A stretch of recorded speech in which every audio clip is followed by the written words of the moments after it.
This is probably the best money making method in Gran Turismo 7 right now, guys. It's simply ridiculous. 6 minutes and 10 seconds, we're going to get 213,000 credits. About 2 million credits per hour. The best thing about this grind is it doesn't require particularly many skills, it's just racing round oval. Another good thing about this grind is you can do it in small bite-sized chunks. They are races of about 6 minutes and 15 seconds long, so you can keep repeating those over and over again. And if you only got 10 minutes to spare, just quickly run a 6-minute race. Now this method has existed for a while, but the tune that I have for this Honda Beat is simply fantastic to drive. It's actually quite enjoyable to drive around the Daytona tri-oval. In this video I'm going to run you through step by step exactly what you need to do and how you need to set stuff up to get this insane credit per hour grind.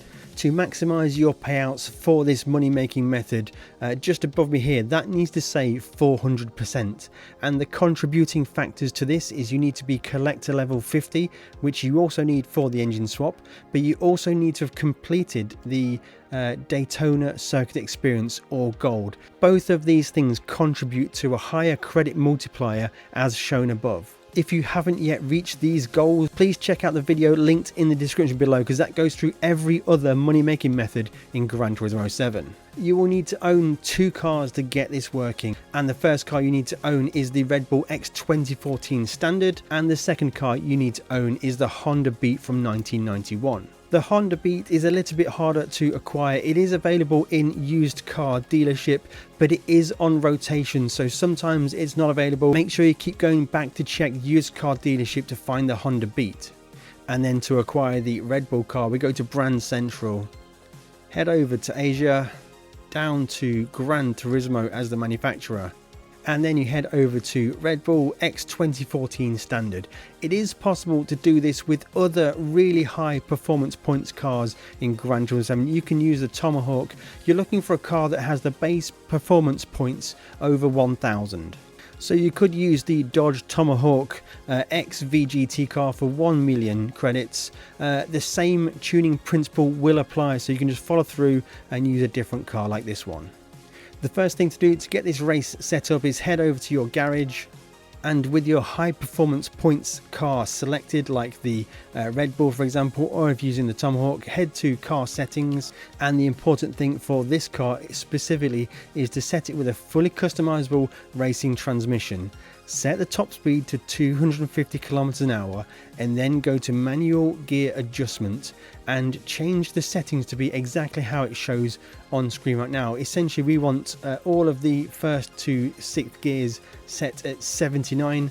Final transmission ratio is 5.011, and 300 is what we want to set 7th gear to.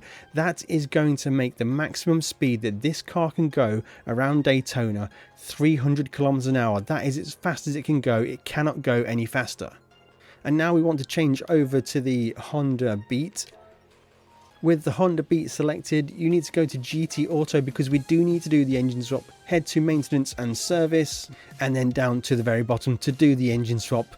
Note, I have not done the wide body kit for this car. It may work if you already have the wide body kit fitted, but I do not have it fitted. I just want the car a bit narrower. Another thing that's important to do is to head to car customization. And there are a few key things that we need to make sure we've got. So the wheels specifically, head to the wheels, head over to Rotiform, and the wheels we want is the STL wheels. They are like a steel rim, and importantly we want the standard size offset, the standard size rim width, and then we want to have the 12-inch front and 13-inch rears to get that proper fat tyre sidewall. That'll make the car a little bit safer to drive. And let's install these. Then head over to custom parts. On the front we type A or type B, doesn't really matter, but we do want to have one of those two options. I've chose type A. For the sides it doesn't really matter, but type B is fitted. The sides have no significant effect on the performance of the vehicle. And for the wing we want any of the last 3, so we don't want the standard parts, we want at least type A or B. If you want the custom wing set for a little bit more rear downforce, you can do that, of course. It'll make the car a little bit safer, but I think having the type B rear wing really does complete that NASCAR look. Now with the car setup and engine swap done, we need to go to the tuning sheet now. I'm going to talk you through all the things that you need to buy from the tuning shop and copy everything that I've got in this sheet. So we're going to make one setup first of all, and this will be the highest performance points setup. This will be the setup that we will drive with. A very important detail which is not particularly obvious to spot is we are using sports soft tyres at the front and racing soft tyres at the rear. This car is incredibly sketchy to drive, so we just want to put a low grip tyre on the front, and the sports soft front tyre works really well when combined with the racing soft rear tyre. Everything else, just start to copy these settings that I've got on screen. We do have the fully customizable differential, and it's set to 60 60 60. We want to just lock that differential up, make the car as safe as it can be.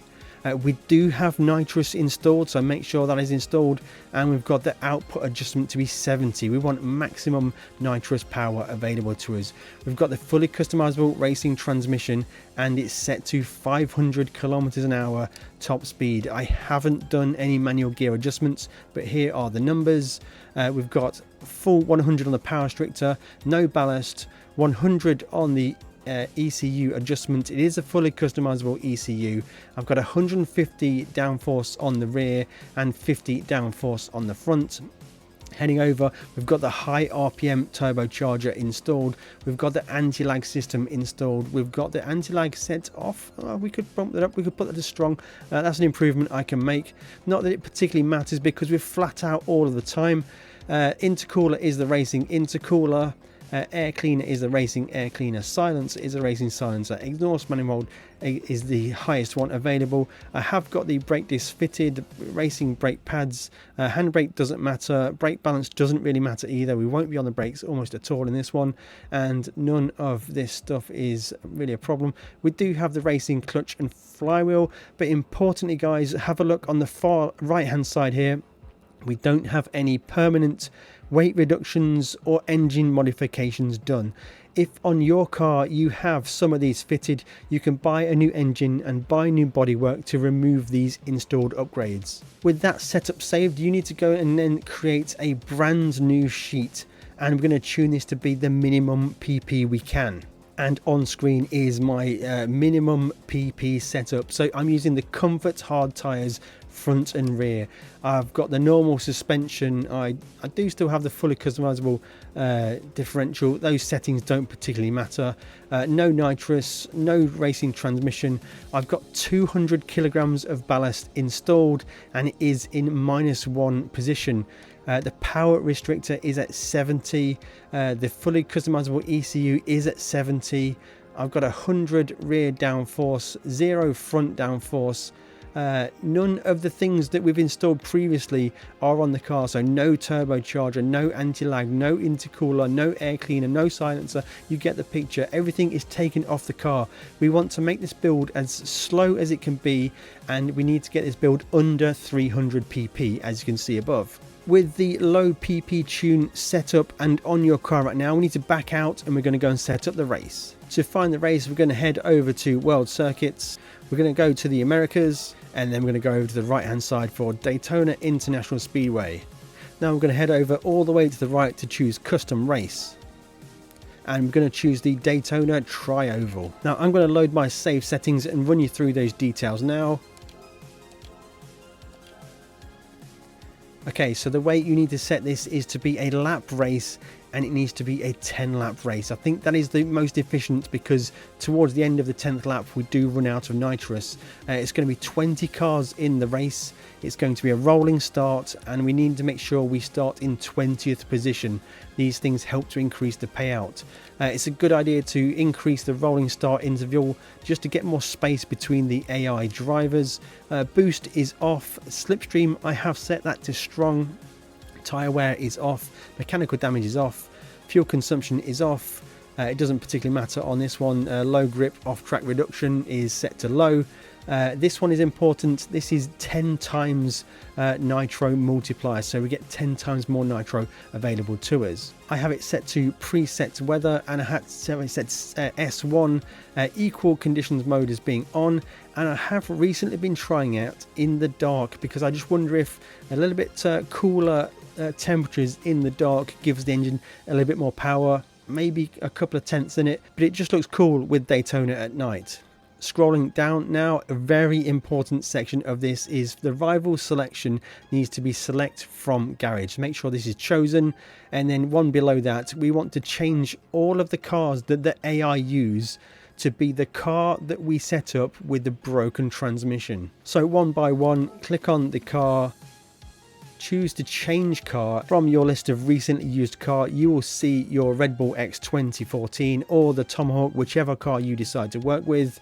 So we're going to choose that one, choose it for every driver in here, so they are all using the cars with the broken transmission, which means not a single driver in this race that is AI controlled is able to drive faster than 300 kilometers an hour.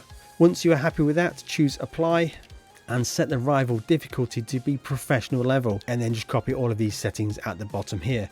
Once you have made these settings for the first time, head over to where it says save settings and save that as a reference that you will know. If you're happy with that and the numbers match what I have on screen, hit start race that's just behind me. What this has done is we have entered the race with a sub 300 pp car, and we're about to go and dominate all of these 1000 pp cars. But the trick we will use now is that we will go to settings and car settings, and we will change from that sub 300 pp car to be our high performance, maximum performance car, and head back, and the payouts don't change. The final credit payouts are exactly the same. This is the glitch part of this money making method, guys, and it works fantastic. Because we are using nitrous in this race, just make sure you have the nitrous button mapped. So head up to the GT menu at the top, head to options, head across to controllers, and whichever controller you are using, make sure you have the nitrous overtake button mapped. I have it mapped to the square button, for example. Now with everything sorted, we just hit start race, and we're just going to dominate. This car is actually really quite fun to drive, guys. So we're going to be straight on the NOS right from the start. They will get away a little bit at the start of this race, and just heading the slipstream for a little bit. Look at the sparks flying from their cars ahead now, going through the gears. You can do it in auto gears, it's not a problem at all.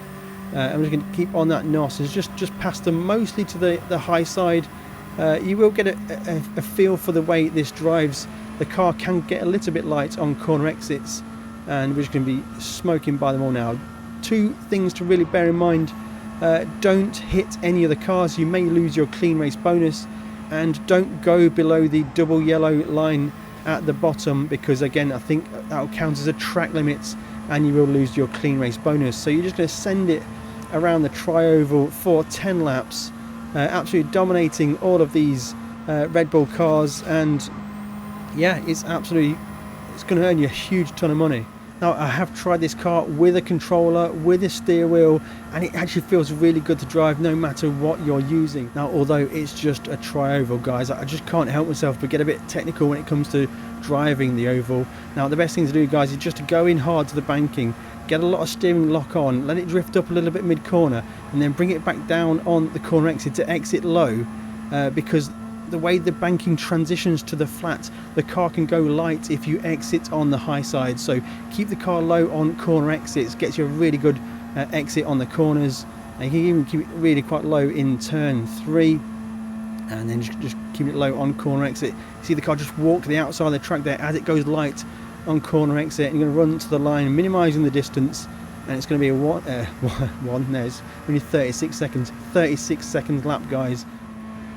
And we've actually run out of NOS for the last half of the 10th lap, but that's not a problem. We're going to drive to the line and bag this race. And the sparks flying ahead, guys, that's all kicking off ahead, but we're not going to bother catching them. We're going to finish this race. We're obviously going to get the win, and we're going to complete that race in 6 minutes and 10 seconds. Best lap time 36.1. And for that 6 minutes and 10 seconds, we're going to get 213,000 credits. Once you do the maths to calculate that into a credit per hour rate, that is 2 million credits every hour.